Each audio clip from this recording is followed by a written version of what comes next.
하나님 말씀은 시편 119편 65절로 72절 말씀까지입니다. 장으로 따진다면 가장 긴 시편 119편입니다. 65절로 72절 구약편 892쪽 한 목소리로 같이 읽겠습니다.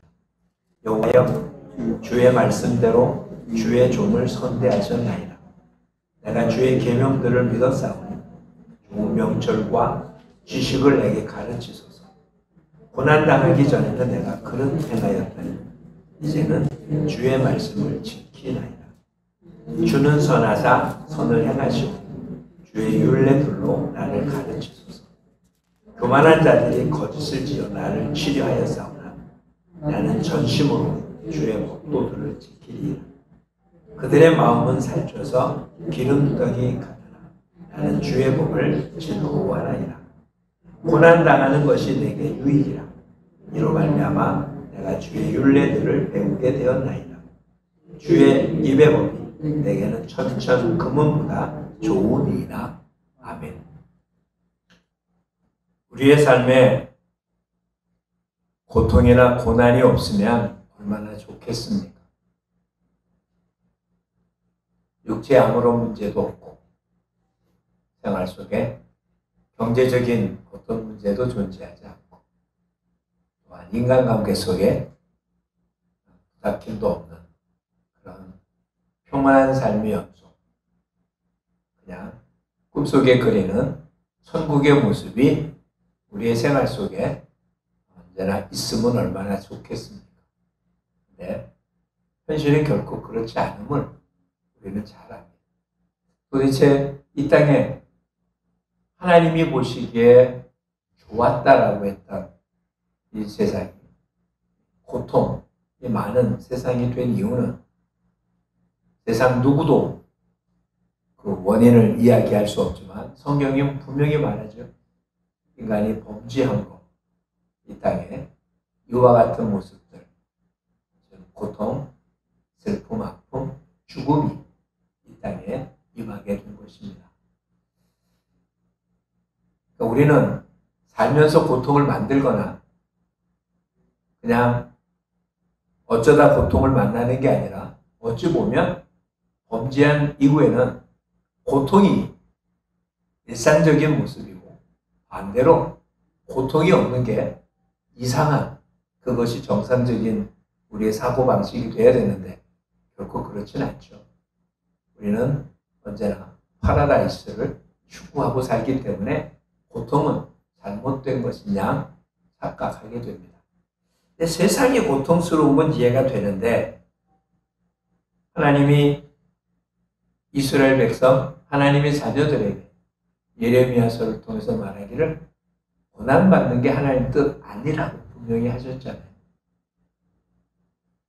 하나님의 자녀들은 거듭난 새로운 사람들이고, 그래서 이제 거듭난 사람들은 죄의 영향을 받아서 죄 때문에 고난이나 고통받는다는 건 뭔가 좀 앞뒤가 맞지 않는 이야기. 하나님께서 우리 죄를 용서할 때 지은 죄만, 거기다 우리가 회개한 죄만 용서하고 회개하지 않은 죄, 지금 짓고 있는 죄, 앞으로 지을 죄는 놔둔 건가? 결코 그렇지 않습니다. 성경에 하나님께서 우리를 용서했다고 했을 때는 지은 죄만이 아니라 지금도 앞으로도 지을 모든 죄까지도 이미 용서받은 것으로 그렇게 되어 있습니다. 그렇다면 죄로 인하여 고난당한다는 건 교리적으로는 맞지 않는 이야기가 되잖아요. 도대체 우리한테 왜 고난이 있는지 너무 힘들고 어렵습니다.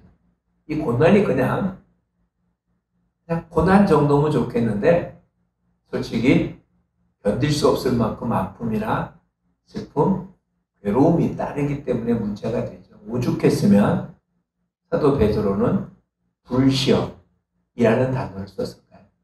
불시험. 그렇죠? 쉽게 생각하면 용광로에 들어가는 것 같은 고통, 이런 뜻이잖아요. 불시험이라는 게. 하나님 그것을 우리한테 허락한 이유는 뭘까? 왜? 분명히 하나님은 고통이 없이 할 수도 있지 않겠어요? 하나님의 능력은 우리가 하나님의 자녀가 됐을 때 더 이상 고난은 없는 그런 삶을 허락할 수도 있을 텐데 하나님 그렇게 하지 않고 고난을 그냥 허락하신 거잖아요. 고난을 허락했다 안 했다를 오늘 성경에 그렇게 기록했냐라고 얘기한 것은 없으니까 모르지만 성경 역사 전체에서 어찌 보면 고난은 그냥 쭉 연결된 모습이지 이것이 없었던 시간이 하나도 없었던 것을 볼 수 있습니다. 도대체 하나님은 세상은 죄 때문에 고난당하고 그 고난의 결과가 끝내는 심판을 받을 것임에 틀림이 없지만 기독자인 우리는 고난이 우리를 심판을 주는 건 아닐 텐데 왜 고난을 하나님이 허락했을까라는 의구심이 생길 수밖에 없습니다.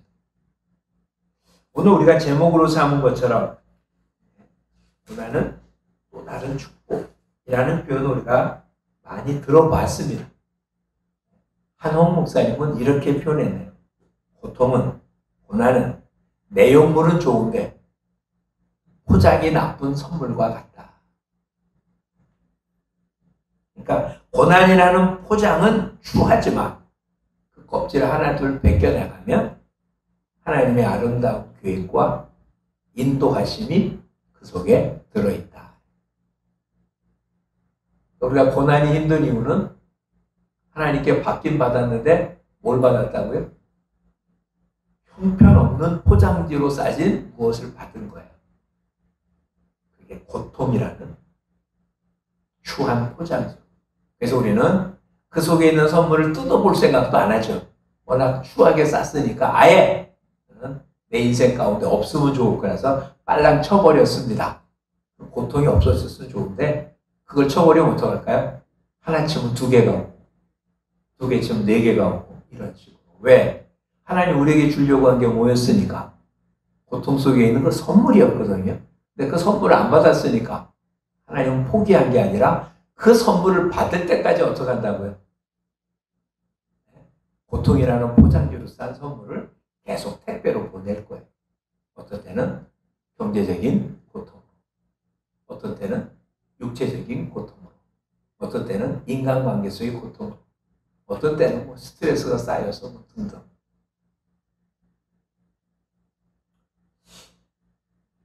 자, 그렇다면 우리는 두 가지를 먼저 생각해야 될 것 같아요. 결과적으로 우리한테는 고난이 없는 인생은 생각할 수 없다. 이런 얘기잖아요. 고난이라는 것은 계속 있어요. 근데 우리는 고난을 통해서 하나님 주신 선물을 제대로 발견해야 되는데 그걸 발견을 못하면 그냥 껍질만 모아놓는 거죠. 고난, 고통이라는 껍질만. 그러게 되면 우리 계속 하나님 원망합니다. 아, 도대체 나한테 왜 나한테 이러시냐고. 왜? 내가 얼마나 열심히 살려고 애쓰는데 하나님 겨우 이런 선물밖에 안 주냐고. 선물 뜯어보지도 않고. 오늘 본문 71편 1절은 이렇게 표현합니다. 고난당하는 것이 내게 유익이라. 이로 말미암아 내가 주의 율례들을 배우게 되었나이다. 성경을 통해서 하나님의 뜻을 배우는 것이 정상적인 겁니다. 근데 오히려 고난을 통해서 더 깊이 깨닫게 되는 것, 이게 하나님의 뜻인 거예요. 형상적인 모습에서는 말씀을 통해서 배우면 되는데, 근데 어느 때는 고통을 통해서, 고난을 통해서 더 깊은 깨달음을 주시려는 거죠. 그러니 모든 고통에는 하나님의 교훈이 들어있습니다. 고통이 빨리 지나가기를 원한다면 우리는 그 속에 하나님 주시는 교훈을 깨닫지 못하는 거예요. 즉 선물의 내용은 보지 않고 빨리 추잡한 것만 보내기를 원한다면 아까도 얘기했지만 끝나는 게 아니라 어떻게 한다고요? 하나님은 또다시 택배를 보낼 거예요. 그래서 내용을 보라고. 만약에 그걸 안 그러면 어떡할까? 그걸 안 한다고 고통을 안 받으면 좋을 것 같아요. 근데 그러진 않잖아. 고통은 계속 받고 있는 거잖아요. 근데 고통을 통해서 하나님의 교훈을 깨닫지 못한다면 하나님 우리에게 허락한 고통을 낭비하는 거죠. 고난은 그냥 주어진 게 아니라 하나님의 뜻이 있으니까. 슬픔과 절망에 빠져만 있다면, 원망과 시비만 하고 있다면, 그렇다면 하나님이 우리에게 준 고통이라는, 하나님의 축복이 담겨진 고통이라는 포장지로 준 하나님의 은혜를 낭비하는 거가 되는 거예요. 낭비하면 끝나면 좋은데 하나님 우리에게 주시려고 하는 교훈, 그 선물은 절대로 포기하지 않으세요. 받을 때까지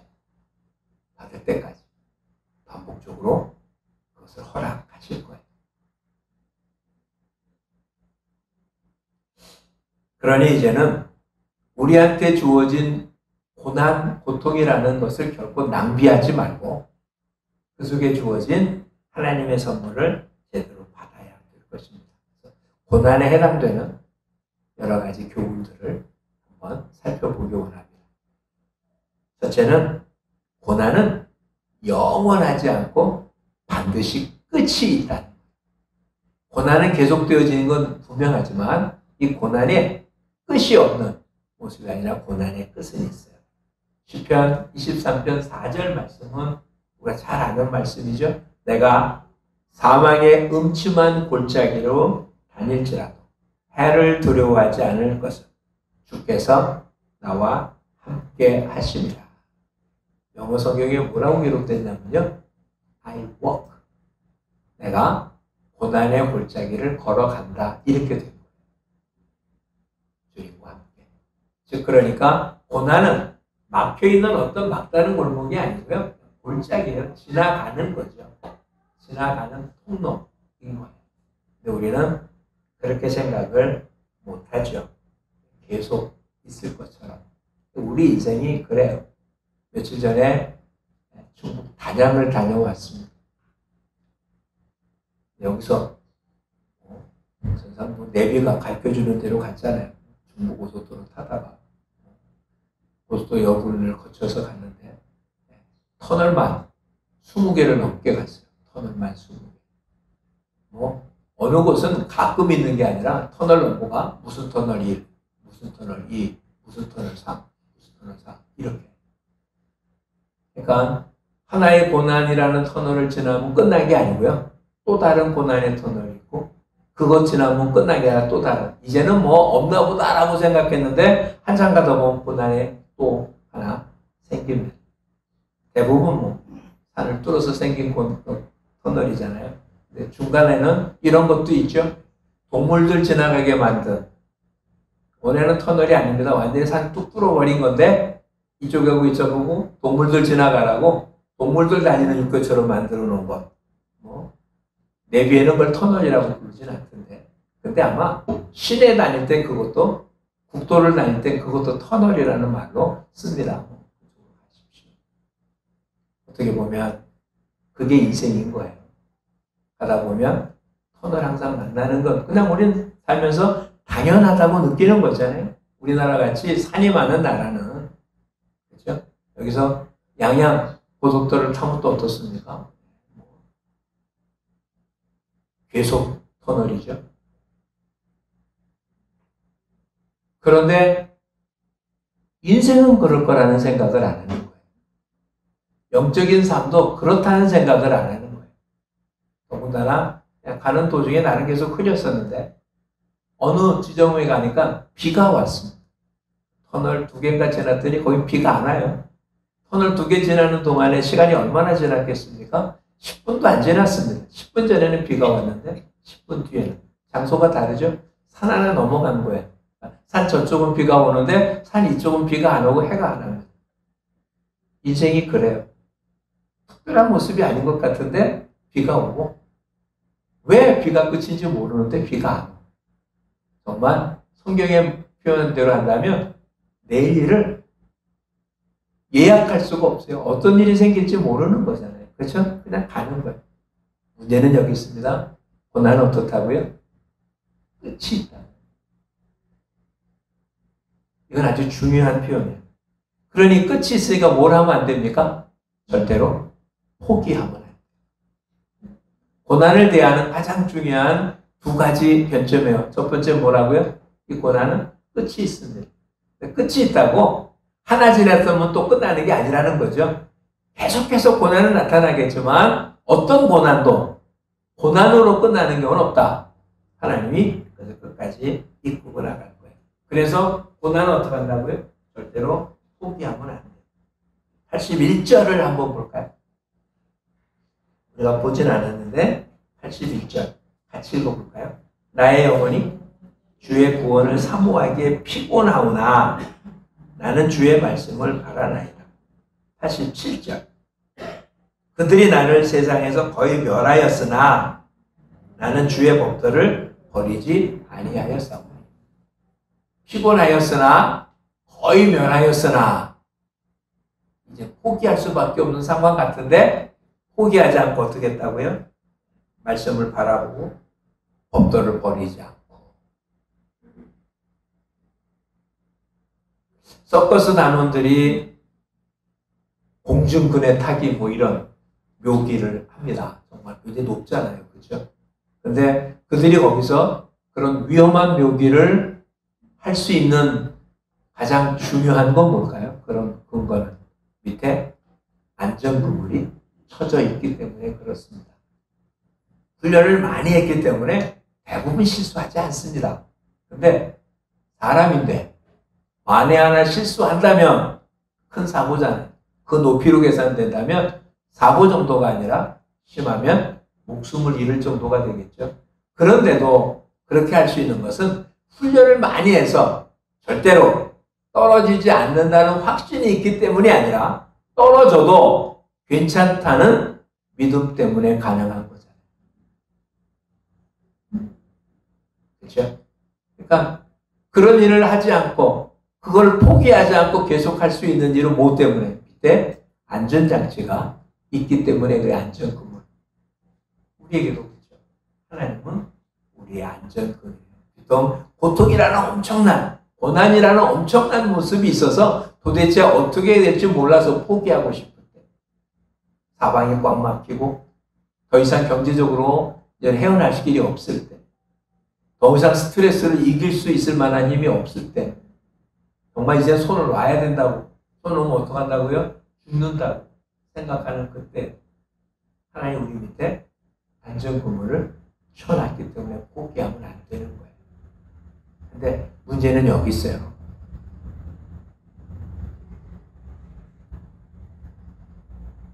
이 공중분해를 타는 사람들한테는 안전근물이 보이잖아요. 그렇죠? 그렇기 때문에 실수해도 괜찮다는 것 때문에 오히려 실수를 안 하죠. 여러 번 말씀드렸죠? 샌프란시스코에 있는 금문교 만들 때 이야기. 밑에 그물이 없을 때 정말 많은 사람이 죽었습니다. 그래서 밑에 그물을 쳤거든요.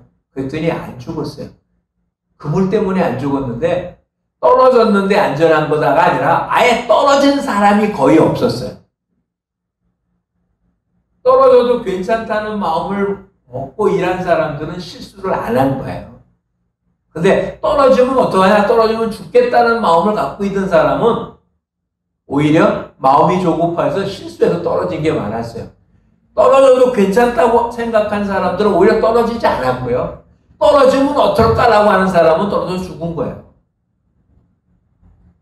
근데 안전구물이 있다고 마음에 먹는 게 중요한 건 아니잖아요. 안전구물이 보이기 때문에 그만큼 마음이 편안했잖아요. 근데 지금 우리가 말하는 얘기 좋아요. 하나님 우리의 뭐가 된다고요? 안전구물. 안 보이잖아요. 하나님의 안전구물이 보인다면야 우리도 뭐 아무런 신경 쓰지 않아도 될 것 같은데 그물이 안 보이잖아요.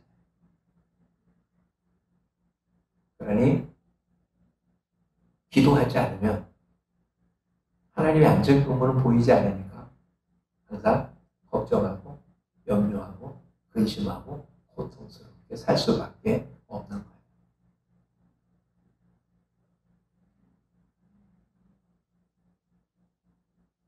정말 저와 여러분의 인생 삶 속에는 하나님의 안전금을 있다는 사실을 믿으십니까? 믿긴 하는데 그런 극단적인 상황과 위험한 상황 속에 안전그물이 나를 지켜줄 거라는 확신이 들까요?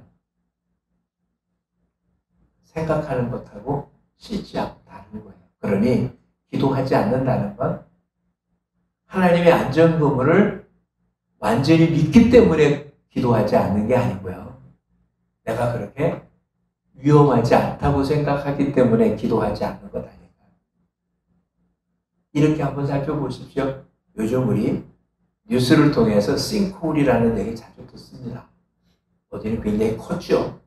지난번에 굉장히 커서 차가 하나 들어갈 만큼 그렇게 커진 외국에도 그런 것들 많죠. 집 한 채 통째로 싱크홀 속에 들어가는 것도 보았습니다. 그렇게 싱크홀에 빠지기 전까지는 어떤 곳이었습니까? 단단한 아스팔트였어요. 차가 다니는데 아무런 지장이 없었습니다. 근데 눈에 보이지 않게 밑에 점점 구멍이 생기더니 하중을 못 이겨서 푹 빠진 거잖아요. 지금 우리가 걷고 있는 인생길이 계속 출렁다리 같고 아니면 뭐 줄타기라든지 늪지 같은 곳이라면 우리는 걸을 때 어떻게 했습니까? 안전장치를 항상 신경 쓰겠죠. 그게 있는지 없는지. 우리의 안전장치는 뭐라고요? 기도예요. 눈에 보이는 게 아닌가. 근데 평상시 안전한 길을 갔어요. 아스팔트 위를 다녔어요. 여러분 지금 다니는 길에 아스팔트에 싱크홀이 생길 거라고 10,000분의 1도 생각하십니까? 다른 사고는 생각날지 모르지만 싱크홀이 생길 거라고는 싱크홀이 나타나기 전까지는 절대로 생각조차도 안 하는 거예요.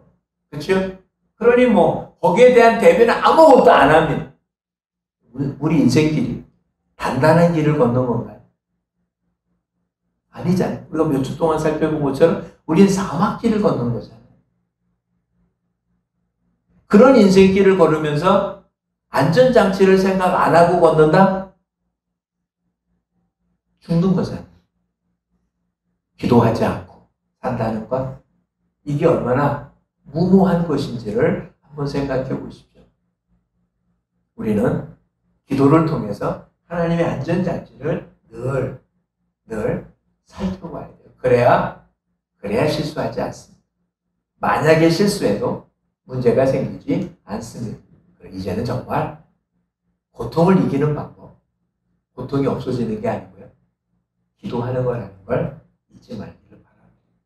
이 고통, 고난 가운데 진짜 중요한 것 하나, 고통 가운데 마귀한테 틈을 주면 안 되는 겁니다. 고통 자체, 오죽했으면 고난을 고통이라고 표현했겠어요. 정말 그 자체가 힘든 거잖아요. 근데 사탄은 그런 곳에 틈을 타서 고난당하는 자에게 더 힘들게 한다는 거예요. 고통을 확대 해석하게 만듭니다. 즉, 요만큼 고통을 당하는데 이만큼 고통을 당하는 거죠. 우리 주의에 가면 고통당하는 사람들, 고난당하는 사람 뭐라고 합니까? 하늘이 무너지는 것 같다. 실상 하늘이 무너집니까? 안 그러잖아요. 그런데 본인은 그렇게 느껴져요. 그렇게 느껴지도록 사탄이 틈을 탑니다. 또 한 가지는 이런 거예요. 고난당할 때 이 고난의 원인을 과거로부터 찾기 시작합니다. 옛날 생각, 이런 것 때문에 이렇고 저런 것 때문에 저렇고 뭐 때문에 그렇고 생각하지 않아도 돼요. 연결되지도 않는 그런 과거의 생각들을 더해서 옛날 상처들 일일이 끄집어내가지고 이런 것 때문에 내가 지금 이런 고난을 당한다라고 확대 해석하게 만듭니다. 사람을 우애하게, 미워하게 하고 평상시에는 한 번도 사용해보지 않았다. 내가 그렇게 거친 말을 하고 그렇게 쌍스러운 언어를 쓴다는 생각을 해본 적도 없는데 그런 표현을 내가 하고 있는, 내가 이 정도밖에 안 되는 사람인가? 라고 스스로 자괴감에 빠질 수밖에 없도록 만드는 것. 사탄입니다. 약하게. 자, 그럼 이렇게 한번 살펴보죠. 고난이라는 것을 하나님 허락하셨습니다. 하나님이 고난 가운데 뭘 준비해 놓으셨다고요? 안전망을 준비해 놓으셨어요. 이건 안 보이고 하나님 하신 일을 우리가 기억 못해요. 기도하지 않으나 하나님이 이 고난을 통해서 나한테 뭘 해줬다는 건 기억나지 않습니다. 전혀 모릅니다. 근데 이 고난이 닥치면 누가 또 역사한다고요? 마귀가 합니다. 근데 마귀는 실질적으로 내 마음속에 계속 생각나게 하는 거예요. 그러면 뭐에 빠지기 쉽겠습니까? 고난당할 때 하나님을 생각하고 안전장치 때문에 편안함을 누릴까요? 아니면 사단, 마귀가 준 것 때문에 불안하고 힘들고 고통스럽고 이게 점점 우리에게 한다면 밤잠을 못 자는 거죠. 생각에 꼬리를 물어서 점점 커지죠. 당장 이것이 죽을 것 같게 느껴지게 되고 세상 무너질 것처럼 만들게 되고 다른 사람의 어떤 말도 위로가 되지 않고 나를 조롱하는 것처럼 보이고 내 속에 깊이 잠겨있던 옛사람의 성품들이 그냥 튀어나오는. 그래서 내가 하나님 믿는 사람이라 하나님의 자녀라고 하는 사실조차도 의심스럽게 만든다. 내가 과연 성령 충만했던 사람인지 내가 거듭난 사람인지조차도 부정하게 만들 만큼 그렇게 사단이 우리를 괴롭힐 수 있습니다. 지금 다 작게 크게 당하고 있는 거예요. 이렇게 엄청나게 당하면 당할수록 뭐가 전혀 기억되지 않을까요? 이 고난이 하나님이 허용했다는 사실을 인식할 수가 없어요. 고난은 누구 때문에 주어진 겁니까? 내가 잘못해서. 아니면 사단도 자기 본문 안 나타내거든요. 그리고 뭐 옛날 상처 때문에 나를 괴롭힌 무엇 때문에 내가 저지른 잘못 때문에 등등 다 나잖아. 나. 즉 고난 당할수록 누굴 못 본다. 하나님은 점점 못 보고 자기만 보게 돼. 문제 해결이 안 되고 꺼져버리는 거죠. 기도해야 된다는 걸 이해가 되겠죠. 기도하지 않으면 고난 속에서 하나님을 볼 수가 없습니다. 기도하지 않으면 그렇게 내 삶 속에 고난을 통해서 하나님 주시려고 하는 선물보다는 고난이라고 하는 포장지에 휩쓸려서 사탄이 주는 것들로 점점 악화되어질 수밖에 없다는 사실을 기억해야 할 겁니다. 그러니 고난당하면 제일 먼저 뭐가 온다고요? 사탄이 먼저 와요. 사고 나면 맨 먼저 오는 게 누굽니까? 렌트카가 와요. 내가 주문하지도 않고 신청도 안 했는데 렌트카가 맨 먼저 오죠. 그렇죠? 내가 뭔가 신고하고 하면 이것이 어떻게 뭘 알았는지 렌트카가 맨 먼저 오고 경찰이 내일 나중에 오고 아니면 뭐 사설 119 살살 그 앰뷸런스가 오고 이렇게 순서가 정해져. 나한테 문제 생기면 맨 먼저 누가 온다고? 사탄이 먼저 온다. 그 하나님은 왜 안 오실까요? 하나님 오실 필요가 없어요. 원래 계셨으니까. 이해하시겠어요? 하나님을 우리가 부르고 안 불러서 안 오신 게 아니라 내 안에 있는 걸 내가 고난 때문에 못 보고 있었던 거거든요. 그리고 뭐만 봅니까? 온 것만 보여요. 누가 왔어요? 하나님 오시지 않는다니까요. 하나님 오실 수가 없어요. 어디 계셨습니까? 내 안에 계신 하나님이 내가 고난 당했다고 바깥에 나갔다고 오시는 하나님이 아닌데 그 하나님이 어떻게 오고 말고 하겠어요? 내가 사탄이 문제에 빠져서 하나님이 내 안에 있는 걸 몰랐던 거잖아요. 그래서 욥이 뭐라고 고백합니까? 귀로만 들었던 하나님, 눈으로 봤다. 어디 있는 하나님? 항상 있는 하나님을 본 거예요. 그걸 할 수 있는 우리들의 행위는 뭡니까? 기도예요. 하나님 와달라고 기도하는 게 아니고요. 내가 지금 눈에 보이는 것 때문에 함께 하신 하나님을 못 본 것을 우리의 시선을 하나님께 고정시키는 방법.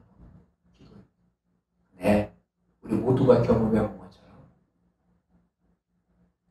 고난이 극하면 고통이 심한 기도가 됩니까?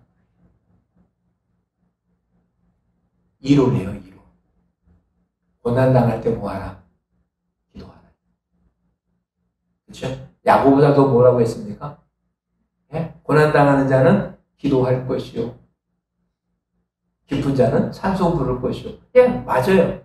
근데 고난당하는 사람이 기도할 수 있냐? 기도할 수 있을 정도가 되면 좀 마음이 안정됐을 때, 그 전까지는 안 된다. 잊지 마십시오.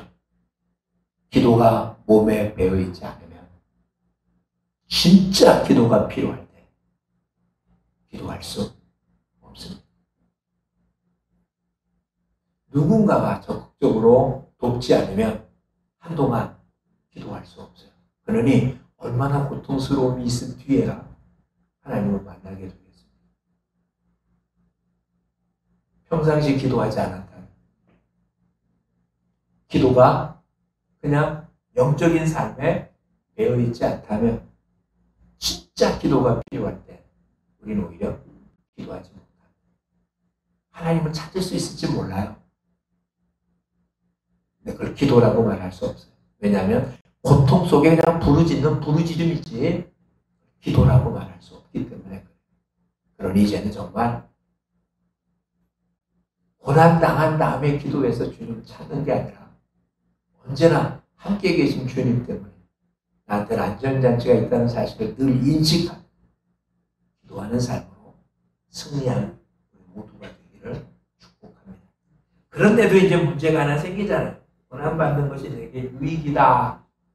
뭐가 도대체 유익일까? 왜 고난당하는 게 유익일까? 조금 아까도 얘기했죠. 67절에 고난당하기 전에 어떻게 했는데? 그릇 행했었는데 고난 때문에 어떻게 했다고요? 이제 주의 말씀을 지킨다.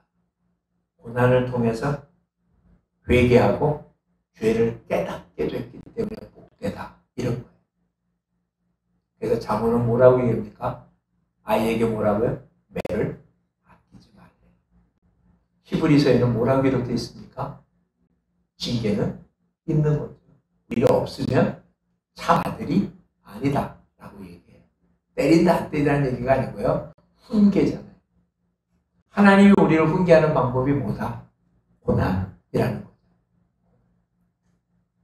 고난당해서 고통과 아픔만 생각할 게 아니라 고난을 통해서 나한테 뺄 것이 무엇인지를 생각해야 돼요. 도대체 모든 고난이 죄악 때문에 나타나는 것은 아니지만 어쨌든 고난의 첫 번째 모습은 뺄 셈이 먼저예요. 먼저 빼야지 돼요. 나한테 하나님이 빼기를 원하는 것이 무엇인지 잘못 살아왔던 옛사람의 죄를 회개하고 그것을 물리치는 삶이 되어야 됩니다. 그게 고난이 주는 첫 번째 유익입니다. 두 번째 유익은 뭘까요? 빼기만 하면 되겠어요? 더 해야 되겠죠. 뭘 더 할까요? 그래서 새로운 지혜를 배울 수 있게 됩니다. 우리는 지금 죄라는 얘기를 했기 때문에 나쁘게만 보이거든요. 실상 이 땅에 살아가면서 하나님이 말씀하신 죄라고 하는 요소는 오히려 이 땅에서는 부유하게 만들거나 능력 있게 만들거나 힘 있게 만드는 요소들이 많아요. 세상에 살면서는 세상의 것이 부유해지는 거잖아요. 로마 가면 로마식으로 살아야 편안한 거지. 예? 로마에 가서 로마식으로 안 살려면 어려운 거잖아요. 세상에 살면 세상의 방식으로 사는 게 편안하고 능력 있고 힘 있는 거잖아요. 그게 새로운 가치잖아요. 근데 그것이 옳다라고 살아왔던 것, 이게 옛사람의 방식이거든요. 이걸 빼버렸어요. 그게 아니다. 그럼 어떻게 하는 겁니까? 새로운 가치관.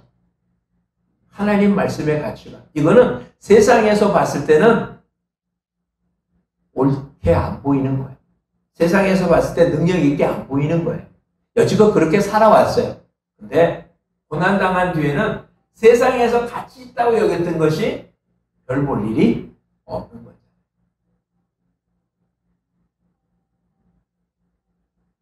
고난당하기 전에는 몰랐어요. 이 땅에서만 잘 살면 될 줄 알았어요. 고난당했더니 그게 별것 아니었던 거죠. 그럼 새로운 지혜를 배우게 됩니다. 그래서 하나님의 말씀, 하나님의 가치관을 갖고 살게 되어지는 거예요. 세 번째 주어지는 축복이 있어요. 그것은 다른 사람을 이해하고 다른 사람을 도울 수 있게 되는 거예요. 내가 아파봤기 때문에. 내가 이 고통을 통해서 하나님의 뜻을 깨달았기 때문에 지금 고통당하는 사람들을 도울 수 있어요. 그것도 이론적인 것이 아니에요. 따져봤더니 이렇게 하면 된다가 아니고요. 주님이 이 땅에 오셔서 뭐라고 표현하셨습니까? 예수님이 우리를 도울 수 있는 이유가 무엇 때문이라고요? 우리의 모든 걸 경험하셨기 때문에. 그래서 우리를 도울 수 있어요. 지금도 우리가 가장 이 땅에 안타깝게 생각하는 것 중에 하나는 높은 곳에 있는 사람들이 책상머리에 앉아서 끄적끄적 하는 거잖아요. 현장에 나오지도 않고 그냥 정책만 따져보고 모익하고 얘기했는데 실제로 삶의 현장에서는 결코 그것이 적용되지 않을 것인데 논리적으로는 맞는 것 같지만 실제 생활에는 맞지 않아요. 인생은 더 그렇잖아요. 그러니 경험해보지 않은 사람이 그냥 얘기하는 말이 틀린 말은 아닌 것 같은데 그것이 당하는 사람한테 무슨 위로가 되겠습니까? 논리적으로 맞는 말이긴 한데 그게 무슨 본인한테 맞겠습니까? 욥기에 나타난 욥의 친구들의 말이 틀렸습니까? 욥의 친구들의 말이 논리적으로 하나도 틀린 게 없어요. 근데 맨 마지막 하나님 뭐라고 합니까? 그들이 잘못됐다고 그래요. 그리고 온 이유가 욥을 위로하려고 왔는데 한 번 하나도 위로가 된 게 아니라 오히려 상처만 더 크게 주었어요. 욥의 입장이 되어보지 않은 거죠. 욥이 당한 것을 당해보지 않았어요. 그러니 위로할 수 있는 방법이 없죠. 말이 틀린 건 아닌데 위로가 안 되잖아요. 이사야서에 이렇게 외칩니다. 하나님의 새로운 백성이잖아요. 내 백성을 위로하라.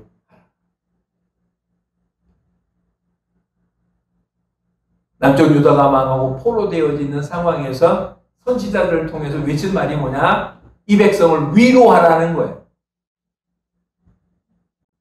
누가 위로할 수 있을까요? 상처 입었다 치료된 자가 그 상처 아픈 사람을 위로할 수 있는 거예요. 그래서 예수님이 이 땅에 우리와 똑같은 몸으로 오셨고 우리가 당하는 모든 고통을 당하셨고 여기서 이기셨기에 우리를 도울 수 있는 분이 된 거죠. 우리는 그 정도까지는 아니지만 우리가 이 땅에서 복음을 전한다는 게 뭘까요?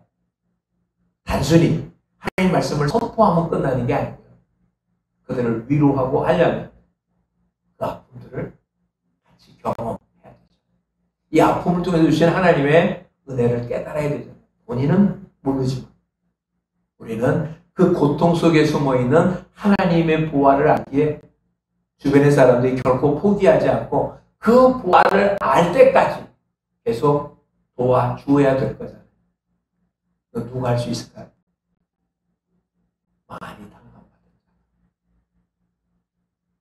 자. 향유옥합을 깨는 그 예수님의 발을 닦은 그 모습에 예수님 뭐라고요? 많이 당감받은 자가 많은 사람.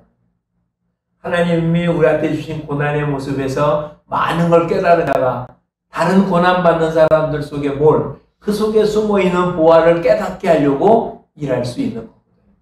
우리 모두 그런 사람들이 되어지기를 축복합니다. 그러기 위해서 주님이 이 땅에 오셨고 지금도 우리에게 보다 더 나은 성장을 위해서 우리에게 고난이라는 모습을 주셨습니다. 우리는 이런 표현 너무 잘하죠? 감당할 수 없는 시험은 주신 적이 없다. 우리한테 주어진 고난은 통과할 것이지 그 속에 쓰러지도록 만들지 않았다고요. 근데 그냥 통과하면 끝난 게 아니라 이 고난을 통해서 하나님 내게 주시려고 하는 내용들을 다 습득해야 돼. 이게 안 되면 어떡할까? 이 고난은 계속 반복되는 거예요. 한 걸음 더 나가는 게 아니라 다시 얘기하면 계속 유급되는 거죠. 그 학년을 벗어나지 못하고 계속. 애굽에 몇 가지 재앙이 내렸습니까? 10가지. 왜 10가지일까요?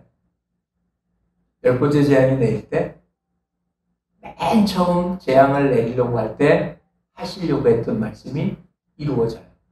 즉 내 백성을 보내라 할 때, 10번째 재앙이 임할 때 어떻게 한다고요? 보내잖아요. 그냥 10번째 됐기 때문에 된 게 아니라 하나님 말씀이 완성되니까 이 더 이상 재앙을 내릴 이유가 없게 된 거죠. 완성되니까. 그러니까 10번째 재앙이라는 게 무슨 얘기겠어요? 언제까지 재앙이 임하는 겁니까? 언제까지 시험이 되는 겁니까? 하나님의 뜻이 완성될 때까지 재앙은 반복되는 거예요. 고난은 반복되는 거예요. 근데 똑같은 고난이 하나도 없어요. 계속 달라지고 있잖아요. 근데 결과는 어떻습니까? 똑같아요. 뭐하라? 내 백성 보내라. 이거예요. 보냈더니 끝나는 거잖아요. 10번이라는 것은 10번이 아니라 그 뜻이 이루어질 때까지 100번이고 1000번이고 10,000번이고. 그러면 그 끝나서 고난 없으니까 아니요. 터널 하나 지난 거예요. 그 다음 터널이 언제 어떻게 있을지 모르겠어요. 길이가 얼마나 될지도 모르겠어요. 근데 그 터널도 어떻게 합니까? 하나님 우리에게. 그렇죠? 이제는 이런 식으로 겪어온 사람은 터널을 만나도 두렵지 않겠죠. 하나님 나한테 안전장치 주었고 또 이 터널 속에는 하나님에게 어떤 보화를 숨겨놨을지 찾아보는 묘미도 있지 않겠어요. 우리 모두 주어진 고난에 좌절하고 쓰러지지 말고 오히려 이 고난 속에 숨겨놓은 하나님의 은혜를 깨달아 다른 사람을 돕는 복된 자리에 서는 우리 모두가 되기를 축복합니다. 포장지 보고 버리지 말고요.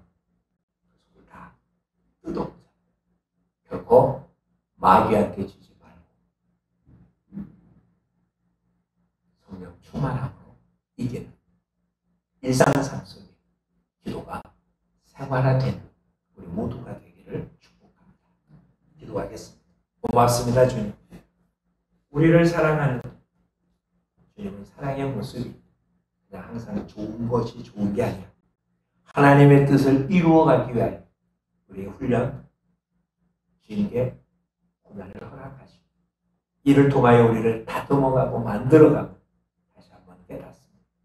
고난이 힘들긴 하지만 이를 통하여 잘못된 걸 깨닫게 하고 옳은 걸 보게 하고 우리가 성장시키는 하나님의 사랑의 표현인지 깨달았지만 또한 이와 같을 때 사탄이 우리를 괴롭히고 더 악하게 완악하게 더 힘들게 좌절하게 만드는 것 또한 살펴보아 마귀가 우리의 틈 안에 들어오지 못하도록 늘 기도하며 하나님의 뜻을 추구하고 사는 모두가 되게 하옵소서.